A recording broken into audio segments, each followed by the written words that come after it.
So hello दोस्तों, स्वागत है आपका हमारी यूट्यूब चैनल लल्ला एजुकेशन में। आज की इस वीडियो में दोस्तों मैं आपको बताने वाला हूं त्रैमासिक परीक्षा 2025 विषय हिंदी के लिए 2 अंक के अति महत्वपूर्ण प्रश्न। दोस्तों अगर आप इन 2 अंक के प्रश्नों को कर लेते हैं तो आपके 2 अंक की तो टेंशन ही ख़त्म हो जाएगी और ये प्रश्न 100% आपकी त्रैमासिक परीक्षा में पूछा जाने वाला है। दोस्तों अगर आप इन प्रश्नों को तैयार कर लेते हैं तो आपको पास होने से कोई नहीं रोक सकता और अच्छे अंक लाने से कोई नहीं रोक सकता है त्रैमासिक परीक्षा में। और एक बात मैं बता दूं कि जो ये त्रैमासिक परीक्षा के अंक आपकी वार्षिक परीक्षा में जोड़े जाएंगे। तो दोस्तों बिना किसी देरी का अपन वीडियो को स्टार्ट करते हैं। तो पहला प्रश्न है आपका यहाँ पर कि प्रश्न 1 है कि सच्ची खुशी का हकदार कौन है। दोस्तों आईएमपी प्रश्न है, हर बार पूछा गया है, याद कर लीजिएगा क्योंकि ये प्रीवियस ईयर में पूछे गए प्रश्न मैं आपको बता रहा हूँ जो रिपीट होते रहते हैं। ठीक है, इसके बाद अगले प्रश्न की ओर बढ़ेंगे। यहाँ पर देखिए यहाँ पर कि प्रश्न है डॉक्टर एपीजे अब्दुल कलाम ने किन किन से प्रेरणा प्राप्त की। दोस्तों ये भी वेरी आईएमपी क्वेश्चन है, हर बार पूछा गया है। इसके बाद अगला प्रश्न है आपका कि हीरा और मोती के पारस्परिक व्यवहार के विषय में लिखिए। ये भी आपसे बार बार पूछा गया है, इसे 2023 में पूछा गया है दोस्तों, अब इसको 2025 में पूछा जा सकता है दोस्तों, तो इसे तैयार करना तो बनता है।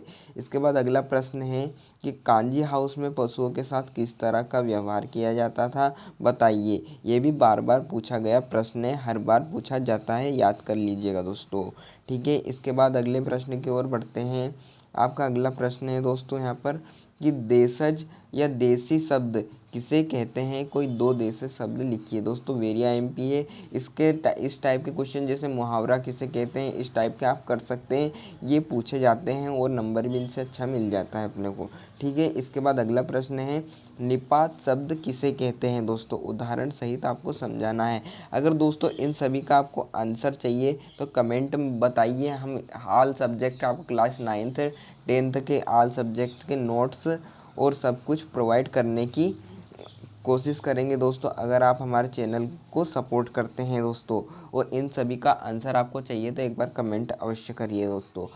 ठीक है, इसके बाद अगले प्रश्न की ओर बढ़ेंगे अपन कि इस संसार में सच्चा संत कौन कहलाता है। वेरी आईएमपी क्वेश्चन है जो भी मैं लगा रहा हूँ। ठीक, इसके बाद 3 नंबर के भी प्रश्न आपको मैं बताऊँगा जो भी वेरी आईएमपी होने वाले हैं। इसके बाद अगला प्रश्न है यहाँ पर कि कवित्री का घर जाने की चाह से क्या तात्पर्य है। दोस्तों वेरी आईएमपी क्वेश्चन है।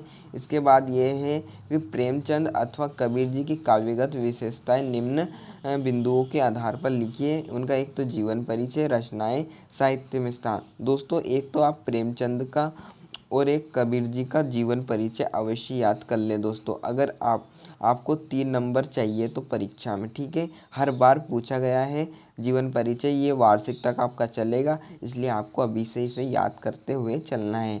ज़्यादा बड़ा नहीं होता है, छोटा ही होता है। अगर इसका वीडियो चाहिए तो कमेंट में बता देना।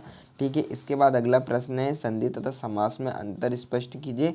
वेरी आईएमपी क्वेश्चन है, हर बार पूछा गया है। इसके बाद है मृत्यु का तरल दूत किसे कहते हैं। ये भी आईएमपी प्रश्न है, पूछा गया है, तैयार करते चलिएगा। ठीक है, इसके बाद अगला प्रश्न है आपका यहाँ पर कि मृत्यु का तरल दूत किसे कहते हैं। दोस्तों मृत्यु का तरल दूत किसे कहते हैं, वेरी आईएमपी क्वेश्चन है दोस्तों, इसे आप तैयार कर लीजिएगा। ठीक है, इसके बाद है आपका प्रश्न अगला कि बाढ़ की खबर सुनकर लोग किस तरह की तैयारी करने लगे। ये भी वेरी आईएमपी क्वेश्चन है दोस्तों। इसके बाद अगला प्रश्न है अपनी यात्रा के दौरान लेखक को किन किन कठिनाइयों का सामना करना पड़ा। वेरी आईएमपी क्वेश्चन है दोस्तों। तो दोस्तों ये थे कुछ 2 अंक के प्रश्न। अगर आपको 3 अंक के प्रश्न चाहिए तो अभी इस वीडियो के नीचे कमेंट करिए दोस्तों, ताकि मैं भी 3 अंकीय प्रश्न की वीडियो आपके समक्ष लाऊं। तो दोस्तों आपको क्या करना है, चैनल को सब्सक्राइब कर लेना क्योंकि चैनल हमारा नया है और हमें सपोर्ट की अत्यंत आवश्यकता है। तो मिलते हैं अगले वीडियो में जिनमें रहने वाले आपका 3 अंकीय प्रश्न। तो दोस्तों इसे अपने दोस्तों के साथ अवश्य शेयर कीजिएगा। Thanks for watching.